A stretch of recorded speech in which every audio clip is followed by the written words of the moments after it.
Hello everybody and welcome back to another episode of the Artificial Professor, and in this one we're going to be learning how you can download Clash Royale on iPhone. So with that being said, let's just jump right into the video. First of all, you're definitely going to be heading over to your app store.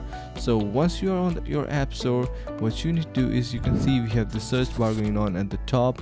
Click on that and search for Clash Royale, and you can see once you search in here you already have these suggestions going on.